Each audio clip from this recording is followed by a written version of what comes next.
My name's Sam Hyde. I'm the president at Circle Surrogacy.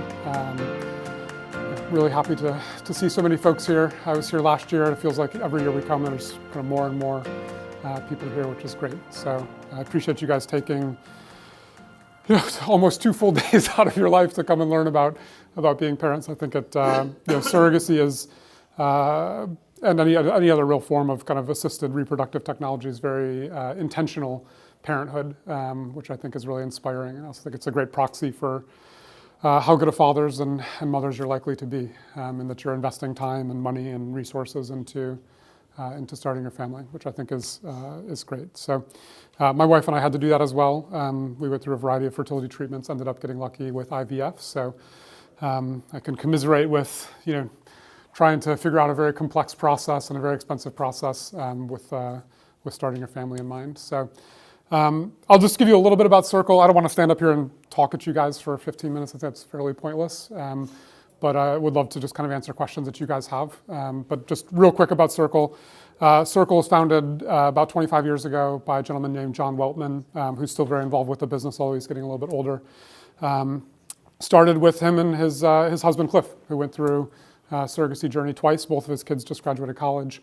Now 25 years on, Circle's been a part of just over 1,300 journeys, with about 1,700 babies born in total. So I think what makes Circle unique in some ways is that about 40% of our staff has been through some sort of infertility journey in some way. So whether it's like myself, having gone through IVF with my wife, or being a parent through surrogacy, or a parent through adoption, or an egg donor, or a former surrogate. So we really have an agency of people that understand kind of firsthand what this is all about. We are in Boston, Massachusetts, which I think is nearly irrelevant for you guys. I don't think the location of the agency, whether it's on the East Coast or the West Coast, matters a lick.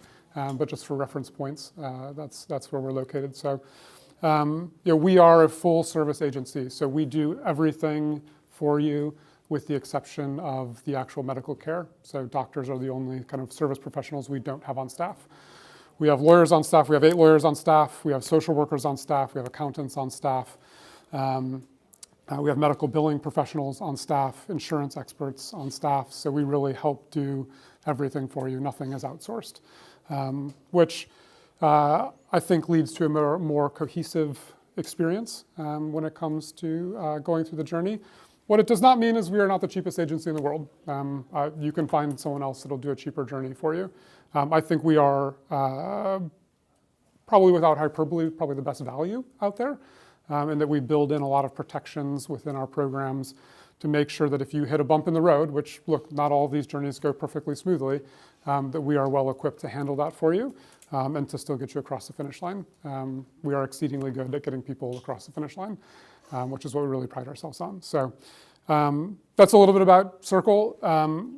I think probably the most productive use of this time is just to let you guys fire questions. And if you heard me stand up there yesterday, I think the agency's role in all of this at this point where you guys are is just one of education. I just want you guys to make an informed choice, whether it's with Circle or one of the other great agencies here. That's fantastic. I just want you guys to go into it with kind of eyes wide open. So what questions do you guys have? Kind of fire away or raise your hand if you want. If there's no questions, I can certainly talk for another 10 minutes, but I don't really think that's probably all that interesting. So, yeah. Full service does also mean egg donor matching? Yes, great point. So we have our own egg donor database in-house. We have 400 donors in our database. Many of them have proven fertility, so they've donated before. We have their donation records. We also have a lot of first-time donors as well, and a wide diversity within our donor set. So yes, we do the egg donation piece as well, absolutely. What's the difference in cost between having a known donor, a friend maybe, and an anonymous one? So there's really not a difference in cost based on known versus anonymous. If it's your friend, it's whatever you work out with them, right? The difference in cost, usually what we see is for donor compensation specifically comes from 2 variables. One, if they've donated in the past, and if they've been successful at donating in the past. So if they have successfully donated and those donations have resulted in pregnancies, often they will ask for a higher fee in compensation, which is completely justified.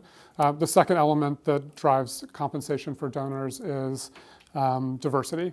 So it's really just supply and demand, right? Asian donors, for instance, there are more Asian parents than there are Asian donors. So Asian donors tend to command more compensation. But whether it's known or anonymous really doesn't affect it all that much. The majority of our donors are willing to be known, which means you'll know their first name and last name and email and where they come from. You'll have a chance to talk to them before you do a donation if you want. You don't have to, of course. But I think that known donation provides you a really nice level of optionality down the road, which is you get to choose kind of how that information is conveyed over time. Versus anonymous, you really never know. And so we're kind of proponents of known donation, but we support both. There are certainly valid reasons to have anonymous donors for your own family, and we're happy to support those as well.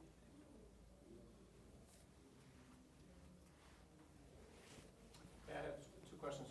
What percentage of the work you do is for international intended parents, and how much time does it typically cost to? How much time does it typically take to find a suitable surrogate? Great question. So our agency, about 50% of our clients are international, and about 50% are same-sex. So we're kind of split right down the middle into a nice quadrant of nationalities and backgrounds.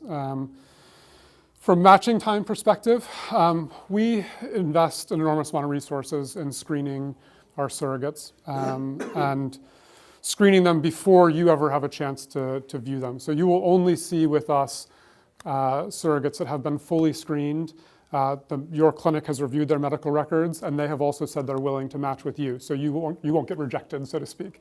And so you will only see kind of the candidates that we feel really match the kind of Circle surrogate moniker. Right now, our matching times are running about 3 to 5 months to find a match, which I think is pretty good. Most of the time, what people will do is they'll sign on with us for surrogacy and egg donation at the same time. Egg donation takes 2 to 4 months. So they do the egg donation journey at the same time we're looking for a surrogate for them, kind of run those in parallel process.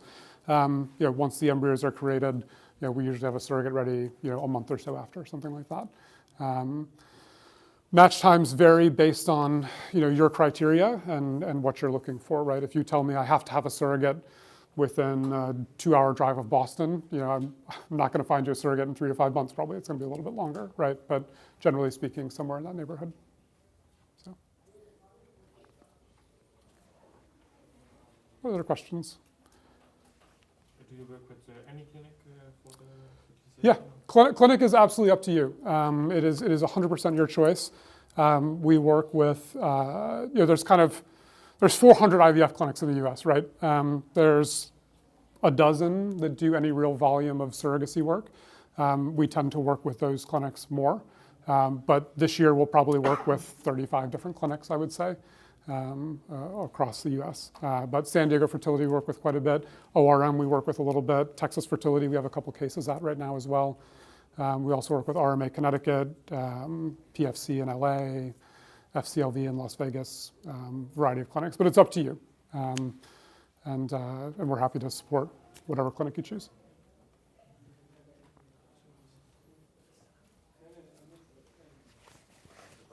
Yeah, go for it. Can you give us a quick overview of the costs, how they split between your fee? Yeah, absolutely. So I think it's best to think of costs there are kind of 4 big buckets of costs that you're going to be looking at when it comes to a surrogacy journey. The first is agency fees, right? That is all the support, the legal, screening a donor, screening a surrogate, finding them, yada, yada, yada. That will range anywhere between $30,000 and $50,000, somewhere in that neighborhood. The second big bucket is insurance, right? Insurance in the US is kind of a wackadoodle crazy system, but we have to put insurance in place for your surrogate or sometimes for the donor as well from a complications perspective. I would budget somewhere in the neighborhood of $15,000 to $25,000 for that. The third bucket is your surrogate compensation. You can also bucket egg donor compensation in this one as well. You know, there are more parents than there are surrogates in the US, and so competition for surrogates is high. And so surrogate compensation has kind of ticked up a little bit over, say, the last 5 years. The majority of our surrogates are somewhere in the neighborhood of $30,000 to $35,000 for a base fee. And then there's some compensation above and beyond that in terms of maybe they have bed rest or lost wages or something that puts the total compensation somewhere around $40,000, $45,000. But there's some variability in there. Egg donor compensation ranges from $9,000 and up. Sometimes you'll find donors with a little bit less if they're a first-time donor, maybe $7,000, but it's somewhere in that neighborhood. And then the final bucket is, of course, IVF costs with your clinic. Again, it's like agency fees, right? It depends kind of what you are picking and what program you're going for. Some clinics like San Diego Fertility offer a money-back type guarantee, but you pay a little bit more for that upfront for the option to get money back if there's not success. So for IVF, I usually tell people budget somewhere in the neighborhood of $35,000 to $50,000, and that includes the egg retrieval and then the subsequent transfers. So there's a lot of variability within each of these buckets, right? That's just the nature of the journey. One thing Circle has done that I don't know if any other agency has done yet is we do offer a fixed fee option, which is you pay us a little bit more and we will assume all the financial risk of the journey. So say you have the nightmare scenario, right? You have a surrogate, you have a great success, she's pregnant, and then at 23 weeks, she has a miscarriage, right? You've already paid her a substantial portion of her fees. She's already traveled to the clinic and back. She's done the transfer, all sorts of stuff like that. In most agencies and in our normal kind of essential program, you would be responsible for paying a new surrogate her fees again, right? Because she's doing the same thing the old surrogate was doing. We do have a fixed fee option where you pay a little bit more upfront and we assume all the risk of that. So we would pay the next surrogate all of her fees. We would pay for her travel costs, everything like that. And if you couple our fixed fee option with like a San Diego Fertility unlimited plan, you really can set kind of a ceiling on the price of the journey. Now look, if everything goes perfectly smooth, you will have paid more. But if everything does not go perfectly smooth, you can save a tremendous amount of money because some things are well beyond the control of any one party in this journey. Miscarriages or failed transfers or just kind of life situations. We had a surrogate last year that her husband passed away unexpectedly. He was like 35, passed away unexpectedly. Thankfully it was before the transfer, but that's not anybody's fault. It just happens, and that caused disruption in their journey. We rematched them with a new surrogate for free, and they moved along, and everything was fine. We supported the surrogate whose husband passed away, and she actually came back later on to rejoin us. But there is a lot of variability in the cost, so we look for ways to kind of trim that variability and lock prices in for you guys, because I know this is a huge investment, right? We're talking about probably one of the biggest investments you'll make, and also one of the most important investments you'll ever make in your life. So I just got the 1 minute mark, so yeah. But I have the room next, so it doesn't really matter, I guess. So without pinning you down to it, what would be the ceiling then? What would be the ceiling? So for our fixed fee program, if you include IVF in there, kind of an average range, it comes out in about $190,000. We can certainly do a journey cheaper. I have the room next though, right? Yeah. Okay, so I'll just go for just a few, I'll finish this question, yeah.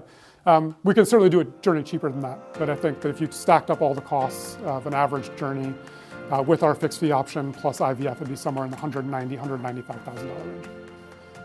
But we can do a journey for $150,000, $160,000 usually, depending on kind of what the characteristics you look for. Right?